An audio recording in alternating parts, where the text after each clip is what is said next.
애들은 먼지를 묻혀도 교회 먼지를 묻혀서 키워야 돼요. 왜냐하면 제가 어렸을 때 우리 정성 감리교회까지 가려면 저희 집에서 한 10리 거리예요. 그 10리길을 우리 엄마가 새벽기도 꼭 가세요. 우리 엄마가 저럴 때 왜냐면 애니까 올 때는 자가지고 업고 와야 되니까 우리 엄마가 저를 어떻게 해서든지 띄워놓고 가려고 살짝 일어나서 가면 딱 일어났는데 우리 엄마가 없으면 제가 맨발로 막 울면서 그 밤중에 그 신정국길을 뛰어가는 거예요. 막 소리 지르면서.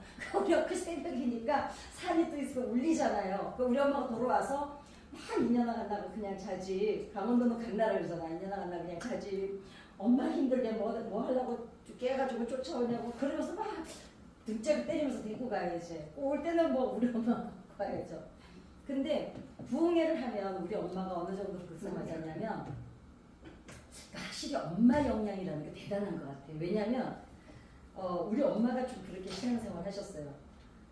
부흥회 가면 옛날에 시골에는요 우리 15일씩 할 때 있었어요. 저 어렸을 때는 막 14일씩 하고 그런데 근데 그 부흥회를 오시는 목사님들은 주일을 어쩌셨는가 모르겠어요. 자기네 교회는 그랬는데 우리 교회가 신립거리잖아요. 그리고 그때는 새벽 예배, 아침, 저녁 그냥 그리고 요즘에는 시간이 정해져 있죠. 옛날에는 시간 안 정해져 있었어요. 어떤 목사님은 8시간도 하시는 분도 계셨다는데 근데 참 성도님들 그러니까 그 정도로 말씀에 갈급했던 거야. 이 지금 여기 오늘 설명할 수 있는 사람들하고 그 몇 4시간, 8시간 하는데도 그냥 어차피 뭐 집에 그때는 TV도 없고 전기 제가 어렸을 때 전기도 없었으니까요. 그때 나보고 누가들 한 80 된 것 같다고 전기 없는 데서 살았다 그러니까 우리 전기가 없었어요. 호롱불이었어요. 그랬는데 정선이 그렇습니다. 그랬는데 부흥회를 딱 시작한다. 우리 엄마는 어떻게 하냐면 이부자리 갔어요. 그래가지고 벌써 이틀 전에 앞자리에다가 다 펴놔요. 이부자리를. 왜냐면 다 거기서 거의들 멀리서도 오기 때문에 거기서 먹고 그리고 마당에다가 어떻게 하는지 아세요? 각자 자기네 솥단지 갖다 걸어요. 그때는 어찌 굴대서 그리고 옆에 이렇게 돌 한 이렇게 쌓아놓고 솥단지 거기서 밥 해가지고 김치만 싸갖고 가서 거기서 밥 해먹고 정상은 그랬어요. 다른 동네는 어쩐가 모르는데 다들 뭐 다 도시에 사셨나 보네. 이 얼굴 표정이 전혀 나와 상관없는 제가 이 얘기하면 사람들이 도대체 어느 지역인 거야 그러는데 정선은 그랬어요. 그러면은 맨 앞자리에 우리 엄마가 자리를 펴놓잖아요. 그 밥을 해 우리 엄마가 나가서 그러면은 자리를 못 뜨게 해요. 우리 엄마가 자리 뺏길까봐 엄마가 나갔다 와서 밥 먹고 오면 네가 나가서 먹어야 돼 이제 이렇게 했는데 그 앞자리에 항상 앞자리에 앉으니까 그리고 사람들이 나중에는 우리 엄마가 당연히 그러는 줄 알고 그냥 그 자리를 비워둬요. 근데 꼭 부흥회 때마다 우리 한 2학년 정도 더 나보다 선배 언니가 꼭 특송을 했어요. 근데 그 언니가 그 목소리가 너무 맑고 고운 거예요. 막 거기서 그때 지금도 안 잊어버리죠. 이때라 그럴 때 막 너무 잘하는 거예요. 그 언니도 어리네요. 나도 어린애니까 나보다 2살 더 많았는데 지금 이제 사모님 되셨는데 근데 그 어린 마음에 그 언니를 이렇게 쳐다보면서 나도 저 언니처럼 저렇게 노래를 하고 싶다. 왜냐면 저는 목소리가 가성이 전혀 안 나오잖아요. 왜냐면 전 5살부터 창을 했기 때문에 목소리가 아예 그냥 이렇게 굳어버렸어요. 나는 막걸리 목소리인데 그 언니는 천상에서 들리는 목소리 같은 거예요. 그래서 항상 거기 앉아서 나도 저 자리에서 한 번만 저 언니처럼 노래를 불러보고 싶다. 그랬는데 저는 어린이 성가되고 뭐고 아무데도 제 목소리가 쓰임받는 곳이 없어요. 저는 제 파트가 맞는 곳이 없어요. 나는 오직 독불장군이야. 혼자 노래해야지만 되는 목소리야. 그랬는데요. 그 어렸을 때 그거를 쳐다보면서 부러워했잖아요. 나도 저기서 한 번만 노래 불러보고 싶다. 제가요. 여의도 순복음교회에서 특성을 바울성전에 쓰는데 문득 그 생각이 처음으로 나는 거예요. 그 어렸을 때 품었던 꿈마저도 하나님이 기억하셨다가 하나님이 사용하시는 거. 그것도 복음성각의 장르를 바꿔가지고 원래 저 같은 목소리 복음성각 제가 처음에 쓴 책이 30년 전에 쓴 책이 제목이 하나님도 뽕짝을 좋아하세요예요. 처음에 복음성가 가수를 나왔는데요. 선배들이 막 뭐 뽕짝이니 많이 더군다나 저는 창을 했던 소리를 대중가요를 하느라고 또 그 창 색깔 빼느라고 한 10년 고생했거든요. 이제 대중가요 하다가 복음성가로 오니까 이 색깔을 빼는 게 너무너무 힘이 든 거예요. 그래가지고 제가요 저 오살리 올라가가지고요 막 울었어요. 하나님 사람들이 다 보고 뽕짝이라 그러는데 근데 또 어떤 또 내 주변 사람들이 다 좋다 그러는데 복음성가 선배들만 그러는 거예요. 그래서 제가 그때 제가 뽕짝인데 하나님 저 복음성가 가서 하지 말까요? 그랬는데 그 뭐 나 혼자 들었는지 하나님이 주신 음성인지는 모르는데 나는 네가 부르는 뽕짝도 너무 기쁘단다. 근데 가슴이 막 확 펴지는 거예요. 그래서 제가 그때 그 책 제목을 정했어요. 하나님은 뽕짝도 좋아하세요. 대상이 누구냐가 중요하지. 어차피 우리나라는 타령도 있고 오페라도 있고 다 나라마다 문화가 다르잖아요. 그죠? 그래서 얘를 이렇게 보니까 볼 때마다 그 생각이 드는 게 이 자리에서 아이들이 어른들하고 예배 드리니까 애들이 안 듣는 것 같잖아요. 다 들어요. 기억 다 합니다. 그래서 그때 품었던 그 꿈을 그러니까 하나님이 저 같은 목소리를 복음성가대에 나와 봤더니 제 목소리 같은 사람이 별로 없어요. 근데 그 뒤로는 뭐 아무튼 아줌마들이 다 나와가지고 다 제 목소리 다 뽕짝이야. 그래서 하나님께서 그 어린아이의 꿈을 기억하셨다가 장르까지 바꿔 가시면서 저를 복음성가 가수를 시켜주시는 거예요. 그래서 애들은 굴러다녀도 교회 바다로 굴러다녀야 되고 먼지를 묻혀도 교회 먼지를 묻히고 그 아이들은 내가 키우는 내 수준이지만 하나님께 맡기면 하나님께서 하나님 수준으로 키워주신다는 거예요. 네. 그래서 아무튼 애들은 무조건 교회 와서 들고 뛰어야 됩니다. 왜냐면 그리고 애들이 들고 뛰어 정상이지 애들이 안 들고 뛰면 그 환자예요. 그죠? 그러니까 어른들은 그 요즘에 막 음식점 가면 애를 저렇게 버르장머리 없이 고치는데 조금씩 이렇게 다듬어 줄 필요는 있어도 애들은 어찌됐거나 뛰는 게 정상이고 말을 안 듣는 게 정상이고 사춘기 아이들이 사춘기를 안 겪으면 40대에서 50대에 그 짓을 꼭 한번 합니다. 그래서 여기는 사춘기 있으세요? 있을 것 같아. 뭐 다 어려서 그러니까 아무튼 아이들이 사춘기든 사춘기를 좀 앓게 해야 돼요. 왜냐면 그 과정은 성장통이거든요. 그래서 그 과정을 거쳐야 되는데 얘를 보니까 오늘은 우리가 팔복이 제가 지금까지 설교를 들어봐도 팔복을 이렇게 설명을 안 하는 거예요. 저는 이제 신학교가 이제 순복음하고 저는 이제 장로교단이라 그래서 장로교 순복음이라서 그런가요? 어디로 가든지 마찬가지인데 제가 이제 이거를 자료를 많이 찾았어요. 많이 찾아가지고 오늘은 조금 더 우리가 이제 그렇다고 뭐 뒤집는 얘기는 아니고요. 그냥 우리가 조금 그러니까 예수님이 말씀하셨던 정확한 관점. 이게 우리는 이제 그러잖아요. 신령이 복이 있나니 하니까 이거는 뭐 그냥 복을 받는 이제 그 대목인가 한데 그건 아니더라고요. 보니까 로마가 기독교 국가로 바뀔 때 사실은 로마 국민 중에 기독교인이 5%밖에 없었어요. 너무 신기하죠. 95%가 태양신을 섬기고 있었거든요. 그런데 기독교 국가로 바뀌어서 물론 정치적인 상황이 많았어요. 그 얘기까지는 제가 알려드릴 수는 없는데 어찌됐거나 기독교 국가로 기독교 국가가 되기까지 어떤 밑그림이 있었냐면 그 당시에 여자들은 사람 취급을 안 했죠. 오병이어에도 보면은 여자는 빼고 계산하잖아요. 오늘 그 이야기를 이제 나올 거야. 그러니까 그때 당시 로마 귀족들이 어땠냐면 이거 이제 전체는 아니고 이제 물론 일부분일 거예요. 거기도 아들을 낳으면 키웠어요. 근데 로마 귀족들이 딸을 낳으면 버리는 사람이 그렇게 많았대요. 그래가지고 그 정도로 딸을 이제 막 천하게 여긴 거예요. 그 로마 사람들도 그랬는데 유일하게 기독교는 유대인들도 여자를 사람 취급 안 했잖아요.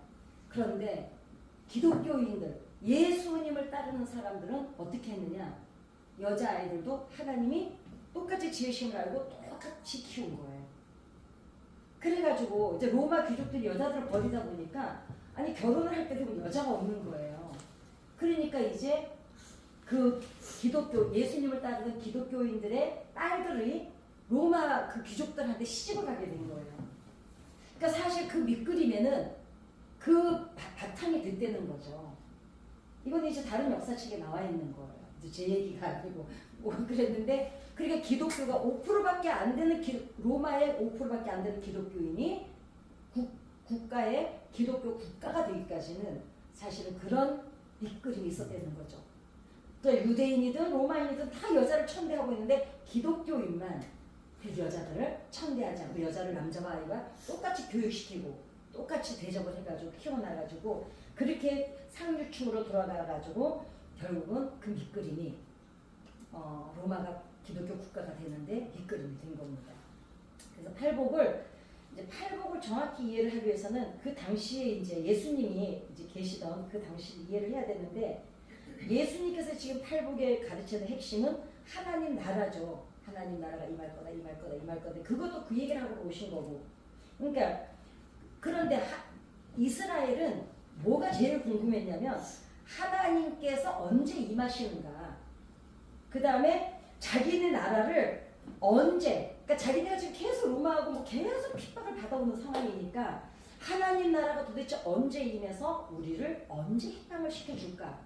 언제 이스라엘을 회복을 시켜줄까? 근데 이 당시가 언제였냐면 그 이전에 하스몬 왕족이 한 100년 독립운동을 해가지고 100년 정도를 그러니까 말라기 이후에 마태복음 오기까지 그 중간에 한 100년을 회복을 했었어요. 유대인이 전쟁을 해가지고. 그 얘기 제가 나중에 중간 살 때 하면 되게 재밌어요. 그 얘기 제가 해드리려고 준비하고 있어요. 그래서 100년 정도는 회복이 됐었어요. 전쟁을 해서 막 그 하스몬 그러니까 그 이제 일가가 해가지고 이제 그 얘기는 나중에 해야 되고. 그러니까 유대인들은 계속 기다리는 거야. 아 그렇게 한번 맛을 봤잖아요. 전쟁을 해서 자기네 자유를 쟁취해가지고 100년 정도를 누려보니까 아 우리가 언젠가 또 할 수 있으니까 그러니까 예수님이 오셨을 때 혹시 저 사람이 선동이 돼가지고 다시 우리가 회복되지 않을까를 기대했는데 안 되니까 실망을 하고 죽인 거예요. 그랬는데 그러다 보니까 그런 이제 회복을 기다리다 보니까 예수님이 왔을 때 다 이제 바리새인이나 이 사람들을 주시하고 있었고 이 핍박받는 유대인들은 이제 예수님을 반겼던 거죠. 그랬는데 유대인들이 그럼 유대인들이 기다리는 하나님의 임하심은 어떤 거였냐? 그거부터 알아야 되겠더라고요. 그러면 팔복을 정확히 이해를 할 수가 있어요. 뭐냐면 자기네는 하나님께서 특별하게 우리를 선택하셨기 때문에 하나님의 나라는 우리밖에는 안 갖는다고 생각한 거예요. 그러니까 우리 외에는 얘네들은 다 하나님 앞에 버림받은 아이들이야. 나라들이야. 그 선민의식이 너무 투철했잖아요. 근데 이제 그것까지는 좋은데 더 중요하겠습니다. 그러면은 여자들은 그 당시에 술을 세지도 않았지만 얘네들이 왜 얘네들을 향해서 예수님이 그렇게 막 독사야 자식들아 막 욕을 퍼부어댔잖아요. 그게 욕이지 이제 예수님이 욕하셔야 되는데 왜냐면은 이 사람들이 생각한 걸 얘기해 드릴게요. 유대인들은 하나님 나라에 들어가려면 일단 율법을 정확히 지켜야 된다고 생각을 했어요. 그러니까 그 바리새인들이 그렇게 막 사라를 새알렸다 그러잖아요. 새알렸다 이게 사투리인가? 뭐라 그러지? 헤알렸다. 우리는 새알렸다 그러거든요. 새알렸으니까. 그러면 경건해야 돼. 그 다음에 열심히 신앙생활을 해야만 하나님 나라에 들어갈 수 있다고 생각했어요. 더 중요한 게 있습니다. 그 다음에 유대인들이 얼마나 오만했냐면 첫째는 신체적으로 건강하고 온전한 사람만 하나님 나라에 들어갈 수 있다고 생각을 했어요. 그리고 질병은 이제 왜 예수님 왔을 때 그 혈병 앓던 여자가 그 옷을 그거는요 죽을 각오를 하고 만진 거예요. 왜냐하면 이 당시에 유대인들은 질병이 걸린 사람들은 하나님의 저주를 받았다고 생각을 했어요. 그 다음에 가난한 사람들은 세상에서 실패한 사람들이고, 그러니까 왜 실패를 했냐고 생각을 했냐면 가난한 사람들이 하나님이 버렸다고 생각했어요. 그러니까 이 유대인들이 그렇게 사람들을 그 아주 뭐 그 학대를 할 수가 있었던 거예요. 병 걸려도 안 되고 가난해도 안 되고 또 있어요. 그다음에 가난한 사람들은 그래도 가난한 사람은 도안을 주는데 이거 있었어. 선을 행해야 되니까 가난한 사람들을 도안을 줄지언정 우리 이거야. 우리는 어차피 얘네들은 저주받고 버림받은 애들이야. 그러니까 우리는 택함 받고 우리는 하나님 나라에 들어갈 수 있기 때문에 우리는 얘네들한테 부스러기를 던져주는 사람이야. 그러니까 그 여자가 뭐래요? 귀신 날린 그 엄마가 예수님한테 와서 그러잖아요. 맞습니다. 그러니까 예수님이 딱 뭐라 그래요? 나는 이방인을 유대인을 구하러 오지 않았다니까 그 여자가 맞습니다 하면서 다른 얘기를 하잖아요. 걔들도 주인의 밥상에서 떨어진 부스러기를 먹고 사나이다. 유대인들이 그렇게 취급을 하는 거예요. 그러니까 근데 이 여자는 어때요? 딸이 귀신 들렸잖아요. 그러니까 버림받았다고 생각하는 거예요. 그러니까 그게 맥락이 그렇게 다 되는 거더라고요. 그러니까 그 다음에 자기네가 기준이 딱 있었어요. 유대인들은 정해놨었어요. 하나님 나라에 그러니까 하나님이 무슨 예언을 받아서도 아니고 자기네가 기준을 정해놓은 거예요. 이제 그래가지고 들어갈 사람과 못 들어갈 사람을 정했는데 그게 뭐냐면 신앙생활 열심히 하고 신체적으로 건강해야 되고 왜냐면 가난하고 병든 거는 하나님이 버림받아 저주받았다고 생각하니까 그 다음에 부자들만 천국에 들어갈 수 있다고 생각했어요. 이게 복이라고 생각해요. 근데 중요한 거는 오늘날에도 축복을 받아야만 하나님의 사랑을 받는다라는 게 있죠. 아니 사람들이 사업하다만 하면 아니 무슨 일이 돼? 근데 그 밑바닥에는 뭐가 딱 깔려 있냐면은 하나님한테 뭐 잘못했나? 근데 그렇진 않거든요. 그럼 제가 6기를 말씀드릴 때 정확히 제가 그걸 좀 우리가 좀 짚고 넘어가려고 하는 부분이 있습니다. 그 다음에 자기네들은 그러니까 건강하고 부자고 신체 건강하니까 이거는 하나님이 특별히 우리를 택한 사람만 이렇다라는 그 우월의식이 있었던 거예요. 그러니까 그 선민의식이 그러니까 선민의식이라는 게 자존감이 높은 거는 괜찮아요. 그런데 그게 오만이니까 문제인 거죠. 남을 왜 내가 가진 것 때문에 누군가를 무시하고 학대한다면 이거는 오만인 거예요. 내가 지금 가지고 있는 재능, 내가 가지고 있는 이 물질이 내가 복을 받아서 나만 쓰라고 주신 게 아니라 이거는 내 하나님의 나라를 위해서 어디에 써야 되는지 이거를 사명으로 안다면 절대로 재능이나 물질을 가지고 오만을 안 부리죠. 그죠? 그러니까 예를 들면은 제가 예를 들 만한 게 없어서 저 같은 경우에도 왜 그렇게 그냥 맡은 것만 하지 다 해 이래요. 누가 그랬는데 저는 이렇게 생각을 해요. 내가 교회를 왔는데 반주자 없어? 내가 할 줄 알잖아요. 이거는 난 돈 받고 할 거야 이게 아니면 그냥 반주자 필요해. 그럼 거기서 내가 일하는 거예요. 저기서 무슨 일 거기 내가 마침 시간이 돼 하면 되는 거예요. 그러니까 가진 것을 사명으로 아는 사람과 가진 걸 특권으로 아는 거는 문제가 다르죠. 얘네들은 뭐예요? 특권으로 아는 거. 이게 예수님이 막 아주 그냥 독사의 새끼들아 막 욕을 해대는 원인이었던 거죠. 그러니까 이 당시의 사람들은 저 얘기하는데 마음 아파요. 그러잖아도 사는 게 퍽퍽해 죽겠는데 그러잖아도 기목 펴고 살고 그러잖아도 가진 사람 앞에 있으면 기죽고 괜히 잘못한 것도 없이 기죽는데 거기다 대고 이 사람들이 그냥 이렇게 아주 대놓고 학대를 한 거 아니에요. 대놓고. 그리고 세상에 그럼 우리는 지금 우리 이 시대는 그래 지금은 우리가 가난하고 힘들지만 무슨 소망이 있어요? 그래도 이 땅의 삶이 끝이 아니고 우리가 하나님 나라에 갈 희망이 있잖아요. 그걸로 견디고 사는데 이 당시는 뭐예요? 아니 니네는 지금 가난하고 병들었지만 희망조차도 꺾어버린 거예요. 그것도 자기 민족끼리. 그리가 나쁘다는 거예요. 그러니까 이게 화가 나요. 그랬는데 예수님이 어떠셨어요?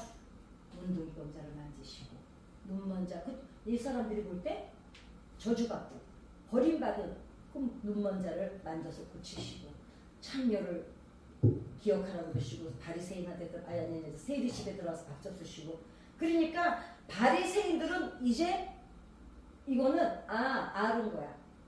쟤는 메시아가 아니라고 생각한 거예요. 왜냐하면 이 사람들이 가지고 있는 이 프레임은 뭐냐면 하나님은 건강하고 잘 살고 질병이 없는 사람, 신앙생활 열심히 하는 사람만 택하셨는데 저 사람은 와서 창녀들하고 밥 먹고 새끼들하고 밥 먹고 병자들하고 어울려 다니고 그리고 고기 잡는 애들하고 돌아다니고 이러니까 불안괴로운 거예요. 불안괴로워. 그러니까 그렇게 예수님을 그런데 또 막 무슨 역사가 일어나잖아요. 그러니까 바리새인들도 복잡했을 거예요. 이렇게 생각하면 전 틀림없이 저건 아니거든. 왜냐면 자기네가 첫째 믿고 있는 거하고 다르니까. 근데 또 일어나는 일을 보면 이게 뭔가 이상한 거예요. 내가 볼 때는 얘네들도 엄청 헷갈렸을 것 같아요. 헷갈렸으니까 예수님을 차라리 못 박아버린 거예요. 그냥 골치 아픈 거 싫어하니까. 그런데 그때 그 가난한 사람들은 어때요? 이런 사람들은 그렇게 학대당했잖아요. 그러지 않아도 잘 사는 사람 보면 좋겠다. 그 부스러기 떨어지는 거 먹고 사는데. 근데 그 부스럽게 떨어지는 거 먹고 사는 얘기가 어디에 또 나옵니까? 거지 나사로에 대해. 거지 나사로. 그리고 부자와 나사 거기도 나오죠. 그러니까 사실 이게 그때 상이었던 거예요. 이 사람들이 먹다 남긴 거 그냥 내다버리면 그냥 그 주워 앉아 먹고. 왜냐면 그때 당시 풍습이 결혼식 같을 때는요. 또 막 이럴 것 같으면 막 자기네끼리 모여서 막 잔치할 것 같았잖아요. 그런데 이게 있었어. 우리가 오늘을 베푸는 날이야. 그지들 다 오라 그래. 이래가지고 다행이에요. 그래서 예수님이 계시는 곳에 가는 곳마다 막 병자들, 환자들 막 올 수 있었던 게 얘네들이 또 그건 있었대요. 왜냐면 우리는 베푸는 사람이라 그것도 있잖아. 그것도 아니야. 먹는 김에 같이 먹자 이 마음이 아니었어요. 너희들 오늘 우리 부스러기 먹는 날이야. 이 짓거리야. 그러니까 잔치하는 집 결혼식 막 이럴 때는요. 거지들이고 뭐고 다 와도 허용이 됐었어요. 왜냐? 자성. 나 이런 사람이야. 이 짓거리 하려고. 그러는데 예수님이 오셔서 막달라 마리아가 발에 기름보다 몸을 만지려는 게 놔두고. 그러니까 얘네들은 볼 때 저거는 아니다. 왜냐면 자기네들은 틀림없이 이렇게 하나님이 오실 때 적어도 이렇게 오실 리는 없거든요. 그쵸? 신체 건강해야 되고 병 없어야 되고 부자 돼야 되고 이러는 대상으로 오는 하나님은 그 정도 귀족적인 모습으로 와야 되는 거야. 그런데 예수님이 그냥 내 허름한 옷 입고 다니시고 머리는 풀풀 날리고 다니시고 그냥 뭐 노숙하고 주무시고 배에서 주무시고 그러니까 저 사람은 아니라고 철저히 생각했던 거죠. 근데 이제 가면 계속 보러 다녔어요. 그죠? 계속 보면 가시는 곳마다 바리새인들하고 율법사들이 어떻게 해요? 또 그냥 있지도 않아. 차라리 무관심하면 되는데 아니야 이러고 저 어디 이단인가 보다 이러면 되는데 알까기 하거든요. 그러니까 계속 간을 보는 거야. 뭔 얘기야 뭔 얘기. 그러니까 성경에 보면요. 이 사람들이 기록이 많이 되어 있는 말이 뭐예요? 무슨 말씀을 하실까 하여. 이게 되게 많아. 그죠? 계속 궁금한 거야. 고소해. 그러니까 있잖아. 자기네들도 막 헷갈렸던 거야 이제. 그랬는데 예수님은 이때 오신 게 그러면서 이 가난한 사람들을 놓고 하신 내용의 핵심이 이제 오늘 읽었던 팔복입니다. 이제 팔복이 무슨 얘기냐면 계속 무슨 말이 나오는 게 반복적인 복이 있나니 이렇게 나오죠. 이거는 이 예수님이 이때 당시에 복이 있나니 얘기하신 거는 그 당시에 사람들이 경건, 그 다음에 종교적 의미 이게 강했잖아요. 근데 예수님이 얘기했을 때는 그 의미가 아니었다는 거죠. 그 의미가 아니라 심령이 가난한 자는 천국이 저희 것이며 이거는 뭐냐면 겸손한 걸 말하는 게 아니라는 거예요. 심령이 가난하지 않으면 심령이 우리는 심령이 욕심 욕하는 이게 겸손을 얘기하는 게 아니고 하나님 앞에 영적 빈곤 그러니까 하나님 앞에 도저히 설 수 없을 정도로 형편없는 사람을 의미하는데 이게 뭐예요? 이 당시 이 사람들은 영적 빈곤이 왜 오냐면 자기네들은 아예 저 사람들만 천국에 들어갈 수 있다고 택한 사람이 있기 때문에 이 사람들은 어때요? 우리는 하나님 앞에 설 수도 없다고 생각한 거예요. 그러니까 영적 빈곤한 사람들 하나님 앞에 우리는 어차피 여기서 끝이야 이러고 살다가 저주받았기 때문에 하나님한테 이런 사람들에게 지금 예수님이 이 심령이 가난한 자를 이 얘기를 하신 거예요. 괜찮아. 봐. 니네들도 하나님 나라에 들어갈 수 있어. 니네도. 그러니까 얘네들은 이때까지 이 사람들한테 뭐라 그랬어요? 니네는 하나님 앞에 설 자격도 없어. 그러니까 성전 뜻 앞에도 못 오겠잖아요. 그랬는데 예수님 뭐라뇨? 아니야. 니네도 하나님 나라에 들어갈 수 있다는 걸 지금 얘기하시는 게 심령이 가난한 자의 표현이라는 거죠. 그 다음에 그러니까 이제 이 사람들이 왜 와 몰려들었냐면 진짜? 에이, 그러니까 이 사람들이 반신반의한 거예요. 그러니까 뭐 애들부터 그냥 떼거지로 예수님 앞에 모여들잖아요. 그죠? 그러니까 남자만 5천 명인데 여자는 아예 세지도 않았는데 뭐 항상 우리 목사님들한테 듣잖아요. 교회는 여자가 더 많잖아요. 애들 더 많잖아요. 그러니까 남자만 셌는데 이 구름대같이 몰려온 여자와 환자들, 애들, 여자는 취급도 안 했잖아요. 여자는 갖다 버렸잖아요. 그 당시에 로마 사회도 여자를 갖다 버렸어요. 그랬던 당시에 예수님이 니네도 올 수 있어. 괜찮아. 니네도 하나님 앞에 올 수 있어. 이러니까 정말 이러고 다 몰려온 거예요. 그러니 생각해 보세요. 이게 복음이라는 게 기쁜 소식이잖아요. 우리가 지금 전도하는 게 기쁜 소식을 전하는 거잖아요. 그런데 여러분, 우리가 지금 받아들이는 복음과 그 당시 이 사람들이 듣는 복음은 이거는 어떻게 차이점을 말할 수가 없어요. 이 땅에서 삶도 끝이고 저주받아서 우리는 이렇게 평생 살아야 되고 맨날 그 부자에서 나오는 부스러기만 먹고 살아야 되는 우리 같은 사람이 정말 하늘나라에 갈 수 있다고? 하나님께 우리도 기도해도 되는 거야? 아니 우리는 아예 그러니까 이 사람들이요. 이게 진짜 기쁜 소식이야. 소리를 끼치잖아요. 이 사람들이 들었을 이 당시 이야기는요. 지금 우리가 지금 실감을 못합니다. 자기는 그냥 쓰레기처럼 살다가 구스레기 먹다가 하나님 들어가지도 못하고 저주받고 버림받았다고 생각하고 살았는데 예수님이 니네도 천국에 올 수 있다고. 니네도 하나님 앞에 올 수 있다고. 이러니까 이 사람들에게는요. 뭐라 할까? 구제야 구제. 정말 구원이야. 정말 구원인 거예요. 그죠? 저는 이 심정이 느껴져요. 왜냐하면 저는 어려운 시절을 겪어봤잖아요. 그렇기 때문에 저는 이 마음이 너무 느껴져요. 그래도 불구하고 이 사람들만큼 느껴지겠어요. 그죠? 그 다음에 애통하는 자는 어떤 사람들이냐면 비참한 환경. 상상만 해보세요. 그 당시 이 사람들이 겪어야 되는 그 비참함이라는 게 얼마나 심했겠어요. 그죠? 병든 것도 지금 억울해 죽겠는데 못 먹고 사는 것도 병들고 가난한 것도 억울한데 거기다가 하나님 나라도 못 가고 뭐 천국도 못 가고 버림받고 이 사람들한테 그냥 거지치고 그냥 사람 취급도 못 당하고 이러는데 이 슬퍼하고 탄식하고 이런 환경에 사는 사람들에게 하나님 예수님이 뭐라 그래요? 애통하는 자가 복이 있다니까. 아니 이 사람들이 생각할 때 우리가 무슨 복이 있어? 지금 이게 무슨 복이야? 근데 예수님 뭐라 그래요? 너희도 복이 있다. 근데 그 당시 복은 의미가 뭐였냐면은 또 다른 성경적인 의미로는 너희도 하나님 나라에 올 수 있다라는 이 의미라는 거예요. 그러니까 지금까지 너희들이 애통한 거 괜찮아.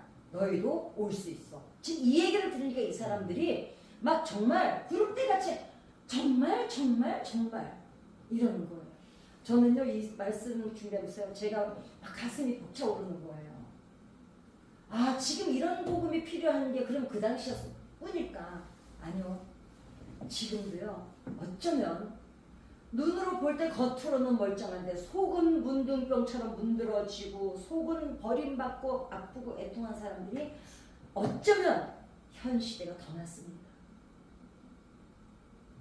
그 다음에 온유한 사람은 그때 당시인데 온유한 사람은 아람어로는 프라우스인데 이게 뜻이 뭐냐면 저항할 힘이 전혀 없는 상태. 여러분 불의한 청지기 얘기 아시죠? 이 당시는요, 예를 들면은 땅을 이제 임대를 했어요. 이 가난하고 병든 사람들은 자기 땅이 없어요. 그런데 세리들이 왜 욕을 먹었어요? 예를 들면 적정선 이자는 2%야, 예를 들어서. 그런데 이 세리는 2%만 로마에다가 바치면 돼요. 그런데 얘는 6%를 받아와요. 그 4%를 자기가 착취하는 거예요. 그런데 이 사람들은 저항할 곳이 없었어요. 왜? 이 사람은 사회계층에 아예 버림받은 사람들이기 때문에 어디 가서든지 호소할 곳도 없고 고소할 수도 없고. 그러니까 성경에 뭐가 나와요? 누구지? 그 아주머니 한 분, 끈질긴 분, 판사한테 연락와서 연락 이런 표현. 그러죠. 그 과부. 그러니까 그 여자는 왜 그랬어요? 이 여자는 그런 계층에 사는 사람들은 합법적인 법도 보호를 안 해줬어요. 왜냐면 사람 취급을, 인구 취급을 안 했다니까. 그러니까 내가 무슨 억울한 일을 당하면 합법적으로 우리는 지금 고소를 할 수가 있잖아요. 경찰에 신고를 할 수 있잖아요. 근데 그 당시는 판사가 있고 법관이 있는데도 불구하고 이 사람들은요, 합법적인 보호를 아예 안 해줬어요. 그러니까 그 과부가 방법이 없으니까 어떻게 해요? 그냥 맨날 가서 우는 거예요. 맨날 가서. 왜냐면 죽을 것 같으니까. 너무 억울해서. 저는요, 정말 내가 터져 죽을 것처럼 억울해 본 적이 있어요. 정말 그때 제가 생각했어요. 사람이 사람을 죽일 수도 있겠구나. 그러나 우리가 이제 마음은 그렇지만 이성이, 신앙이 우리를 절제를 해줘서 그렇지, 이게요, 동물천지 같으면, 왜냐면 막 근데 벌벌벌 겟세마네 성전에서요, 제가 막 기어다녔어요. 그때 저 본 사람들이 있어요. 그래서 도대체 무슨 일이길래 저랬나 했대요. 제가 막 너무 분하고 억울한데 막 이 법도 안 되는데요, 제가 막 터져서 죽을 것 같아요. 저는 지금도 그 생각하면요, 심장이 벌렁벌렁 떨려요. 그 일 겪었던 생각하면. 그러니까 그 과부가 그 마음으로 가가지고 그냥 차라리 죽어도 좋은 거야. 그래, 한번 해보기나 해보자 그랬던 거죠. 그러니까 땅 한 평 갖지 못하고 임대료를 마음대로 올리고 이자가 2%인데 2%만 소장료를 내면 되는데 6%를 뺏어가도 말할 곳이 없었던 이 억울한 사람들. 여러분 요즘도요, 너무 억울한데 변호사 살 돈이 없어서 당하는 사람들 많아요. 저는 그런 사람들 많이 봤습니다. 전 그런 거 보면 너무너무 지금도 눈물이 나요. 얼마나 억울할까, 얼마나 분할까. 국선 변호사요, 걔네들요 다 엉망이에요. 대변 안 해줘요. 뭐라 그런지 아세요? 대충 인정하고 형량이나 낮추자 이딴 짓 해요. 그러니까 검사들 썩었다 그러고 변호사들 썩었다 그러는 거예요. 물론 그 가운데도 좋은 사람들이 있지만 좋은 사람보다는 그런 사람들이 훨씬 더. 그런 이 당시는 여러분, 지금 현대 사회도 이러는데 이 당시는 어떻게 했겠습니까? 그 다음에 뭐냐면 의에 줄이고 목마른 자는 복이 있나니, 그러죠. 이거는 뭐냐면 사람들로부터 불의하다고 손가락질 받는데 그 손가락질 받기 때문에 아무데도 의지할 곳이 없어서 하나님 밖에는 의지할 수 없는 사람들. 그러니까 선한 것을 기대할 곳이 없는 사람들. 아무데도 가서. 그 다음에 온유한 사람, 온유라는 게 성경적인 의미는 이렇습니다. 말씀에 길들여진 자.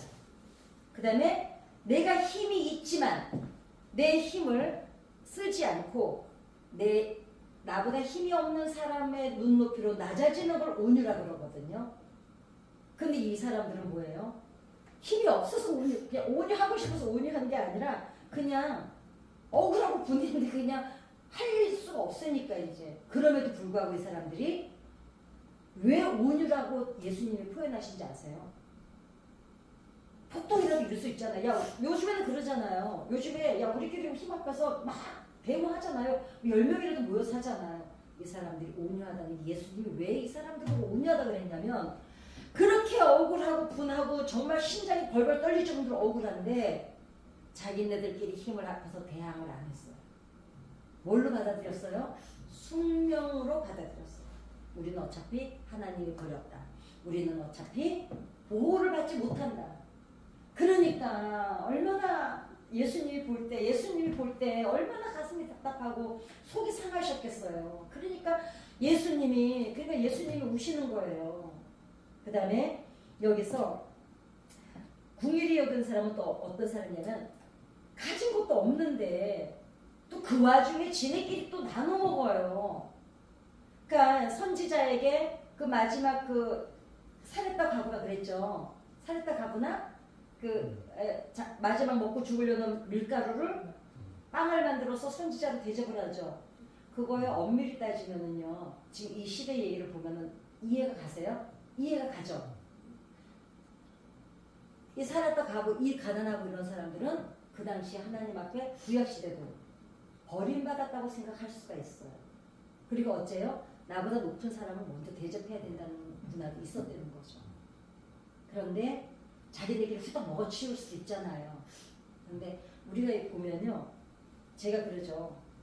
많이 가진 거지가 있다고요. 많이 가진 거지. 자기밖에 몰라. 그 나만 움켜쥐고 있는 거는 거지예요. 마음이 거지예요. 근데 없는 주제에 또 우리가 보면 우리가 오지랖 넓다 이러잖아요. 지도 없는데 남의 일을 다 쫓아다니고 그냥 남이 힘들다 그러면은 가서 보증 쓰고 오고, 물론 보증 쓰는 새끼는 낳지도 말라 그랬습니다. 그 남편들도 보증 쓰면요 바로 내쫓아야 돼요. 그냥 빤스만 입혀가지고. 그러는데 많이 가진 거지가 있고 많이 나누는 부자가 있어요. 그래서 궁일이 여기는 사람은 많이 나누는 부자예요. 그 다음에 이 당시 마음이 청결한 자는 복이 있나니 이러는데, 이 당시는 예수님 와서 보니까 마음이 청결한 사람이 있어요? 없잖아요. 근데 누가 청결해요? 아무것도 세상에 욕망을 가지고 싶어도 가질 수가 없어요. 그죠? 아니 버림받고 저주받은 인생이고 하나님 나라에 들어가지도 못하는데, 아니 이 사람이 무슨 욕망을 가져요? 그죠? 욕망이라는 것도 어느 정도 비빌 언덕이 있어서 꿈을 이룰 수 있다는 희망이 있을 때 욕망도 갖는 거지. 아무것도 나는 할 수 없는데 무슨 욕망을 갖겠어요. 그죠? 그런데 그런 사람들을 보고 예수님이 뭐라 그러시냐면은 너희 마음이 청결하다. 왜냐면 그냥 마음을 비우려고 비운 게 아니라 채울 수가 없으니 비우고 그냥 터덜 걸어가는 사람들에게 세상의 소망이 없이 그냥 비어있어. 그러니까 너희 마음에 이제 그 하나님이 바로 너희 그 마음에 하나님이 심어지기 때문에 너희 마음이 청결하다는 거예요. 그러니까 너희 마음이 청결한 자가 복이 되는 거 뭐냐면 욕구가 없어. 마음에 욕심도 없어. 힘이 없으니까 누구를 해할 수도 없어. 꿈이 없으니까 욕심도 못 가져. 욕심도 어느 정도 내가 돼야 갔잖아요. 그죠? 그겁니다. 그 다음에 화평케 하는 사람은 복이 있나니, 이거는 누구냐면은 이 당시는 계속 세상 사람들은 어차피 분쟁이잖아요. 근데 어떤 사람이냐, 얘랑 싸우는데 중간에서 이렇게 싸움 말리다가 매 맞는 거 보셨어요? 아니 우리 동네 우리 어렸을 때도 왜 그렇게 여자들이 그렇게 머리를 잡고 싸웠는지 몰라요. 그죠? 요새는 머리가 짧아서 잡히기 힘든데 옛날에는 어찌됐거나 거의 머리 다 비녀로 꽂고 우리 정선을 나는 지금도 생각나는 게 여자 둘이 싸우는데 우리 엄마가 말리는 들어갔다 우리 엄마가 양쪽으로 얻어맞아가지고 우리 엄마가 더 맞았어요. 양쪽 여자가 왜냐면 서로 잡으려는데 우리 가운데 있으니까 우리 엄마서 내가 우리 엄마 허리를 이렇게 잡아가지고 끌고 나왔어요. 이렇게 엄마가 너무 맞고 있어가지고 지금 이거 준비하는데 왜 그게 생각났나 모르겠어. 세상 논리가 아니라 우리가 참고 살자 이러는 사람을 보고 이제 화평케 하는 자라고 예수님 말씀하셨는데, 예수님은 이 땅에 이제 신앙이 좋다고 하는 종교인들에게는 핍박을 그 당시에 엄청 받았잖아요. 그랬는데 예수님을 막 환영하고 좋아했던 사람들은 결국은 오늘 얘기했던 이 팔복에 들어가는 사람들, 이 사람들은 정말 우리도 그럴 수 있는 거야. 그러니 여러분, 이 사람들에게는 얼마나 그게 복된 소식이었겠어요. 이 팔복은 그렇게 태어난 겁니다. 신앙생활 잘해야 복을 받고, 뭐 내가 하나님 말씀대로 살아서 복을 받고, 이게 아니라 아무것도 가진 것도 없고 기댈 것도 없고 힘도 없고 그러는 사람들을 향해서 예수님이 선포하셨던 말씀이 이 팔복이에요. 가슴이 묵직하지 않으세요? 예수님은 정확히 우리 같은 사람들에게도, 저는 이걸 준비하면서 그런데 이제 한 가지 짚고 넘어갈 거는 있어요. 가난하기 때문에, 온유하기 때문에, 의에 줄이고 목마르기 때문에 하나님을 복을 받는다는 건 아니라는 거죠. 뭔 얘기인지 아시죠? 이 사람들이 하나님 앞에 올 수 있는 조건을 된다고 허용하시는 말씀을, 기쁜 소식을 전하는 거지, 가난하다고 해서 뭐 잘못한다고 해서 가난하기 때문에 용서받는 건 아니라는 거죠.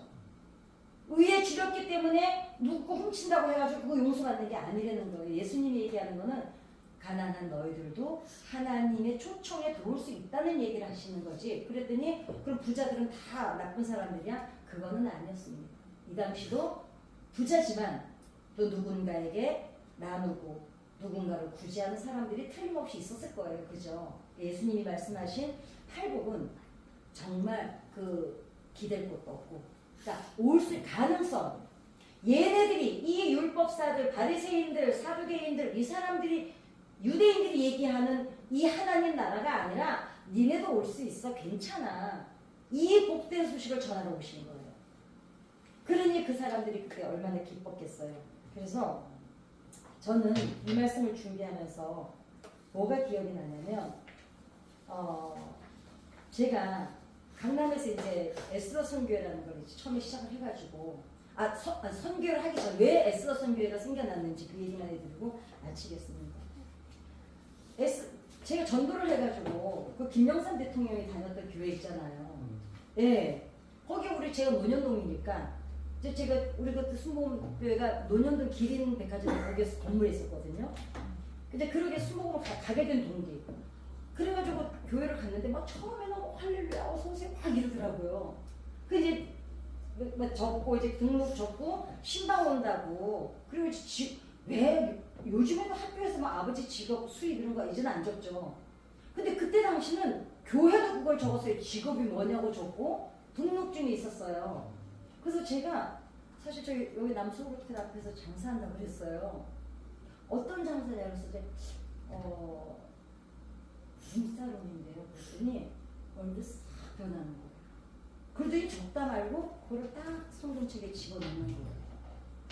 그러더니 그 다음날 전화가 왔어요. 우리 교회는 전통적으로 무흥업을 하는 사람은 한 번도 선거가 없었다는 거예요. 그러니까 자매님 미안하지만 다른 교회로 나가주셨으면 고맙겠다. 저는요 그때요 정말 버림받은 느낌이었어요. 뭐 이딴 교회, 그러니까 근데 지금은 이딴 교회라는데 그 당시는 그렇지. 난 또 그렇게 생각했다. 그래 저렇게 큰 교회에서 나 같은 사람을 안 받아주겠구나. 그게 너무 난 지당하게 느껴지는 거야. 이 당시 이 어려운 사람들처럼요. 그래서 제가 조영규 목사님한테 편지를 썼잖아요. 우리 같은 사람들도 신앙생활을 마음껏 할 수 있는 교회를 하나 만들어주세요. 그게 조영규 목사님 오라고 그러더라고요. 그래서 갔는데 저는 지금도 안 잊어버리시는 게요. 제가 신학교 안 간다 그러니까 93년도에 신학교 가라 그랬는데 제가 안 간다는데 1년 있다가 비서실에서 전화가 왔어요. 왜 그 추천서 받으러 안 오냐고. 그래서 제가 난 정말 신학교 가기 싫다고, 신학교 가야 된다면 난 죽어버리고 싶다고 그랬더니 이제 목사님이 그러면 또 와보라 그래가지고 이제 그때 당시는 관광선교회 회장님이 계셨어요. 임병석 장로님이랑 지금 소천하셨는데 위원그룹 이제 그 계열에 계시는 이제 그 집안이에요 다. 그래가지고 갔는데 그 목사님실에서 소파에 앉아있다 얘기하는데 바닥에 무릎 꿇고 앉으라고 그러더라고요. 제가 앉았는데 조이 목사님 손으로 기도하시면 막 우시는 거예요. 하나님 이 딸이 가는 곳에는 회개, 그러니까 위로의 눈물이 있게 하여 주시고 이 딸이 가는 곳에는 회개가 있게 하시고 이 딸이 가는 곳에는 눈물이 마르지 않게. 그래서 그런지 몰라도요. 저는 집회만 가면 똑같은 얘기를 30년이 넘게 하잖아요. 여전히 울어요. 그러니까 내가 너무 우니까 이 사람들은 별로 안 울고 싶었는데 그냥 같이 우는 거야. 그래가지고 에스더 선교회를 조혁기 목사님이 만들어 주신 거예요. 그래서 강남에 에스더 선교회가 생긴 거예요. 여러분 지금도 교회가 물론 이제 지금은 또 달라졌는지 모르겠으나 겉으로는 괜찮을지 모르지만 속으로는 어떤 편견을 가지고 있지 않을까. 저는 지금 저는요 제가 얼마 전에 말씀드렸죠. 어떤 교회에서 저를 정말 2년째 저를 오라고요. 목사님 장로님이 쫓아와요. 막 한 달에 몇 번씩 쫓아오고 그랬어요. 지금도 여전히 기다리고 있어요. 근데 제가 얘기했거든요. 우리 목사님 목회 마치기 시작까지 나는 우리 못 떠난다고. 근데 제가 그 교회를 안 가는 이유가 있어요. 그 목사님이 새롭게 하셔서 제 간증 나온 걸 봤어요. 그 선입견을 갖고 저를 봤기 때문에 제가 안 가는 거예요. 왜냐면 그거 벌써 제 20대 40년 전 얘기거든요. 30년 몇 년 전 얘기잖아요. 나는 이미 하나님 안에 돌아와서 물론 기본이라는 건 사람이 어쩔 수 없겠지만 그렇다고 해서 내가 사업을 한 사람이지 어머 사장님 한 잔 드세요 이거 한 사람은 아니거든요. 그거는 물론 마찬가지예요. 도찐 개찐인데 중요한 거는 오늘의 나를 겪어보지도 않고 그 선입견을 가지고 함부로 판단했기 때문에 제가 그 목사님한테 안 갑니다. 그러니까 그 목사님 사과하고 했어요. 근데 그래도 뭐 저는 안 가요. 왜냐면 아니 우리 교회가 이제 뭐 달라고 그리고 뭐 돈 우리 남편이 주는데 뭐 달라고 거기 내고 사례 때문에 갈 것도 아니고요. 노래하고 나가면은 뭐 찬양하는 가서 하나님이 더 채워주신대. 그런 배짱이 있으니까 이제는. 근데 옛날 같았으면 제가 혼자였을 때 같으면 얼마나 자존심이 상했겠어요. 그리고 우리 교회가 이렇게 딱 우리 교회가 저를 버텨주잖아요. 저는 우리 교회가 너무 고마운 게 왜 제가 이 우리 교회를 끝까지 붙잡고 있냐면요. 물론 성격 기본상 제가 의리도 있어요. 의리 제가 이 조직 생활이기 때문에 의리를 되게 따집니다. 근데 한 가지 왜 그러냐? 20년을 제가 주일날 교회로 와본 적이 없어요. 이 교회도 등록을 해놓고 주일날 이제 저 이번 주에 또 부안에 열린 음악회 가거든요. 지금은 이렇게 집회를 안 나가는데 코로나 전만 해도 주일날은 저는 주일, 수요일, 금요일 거의 집회 나가 있잖아요.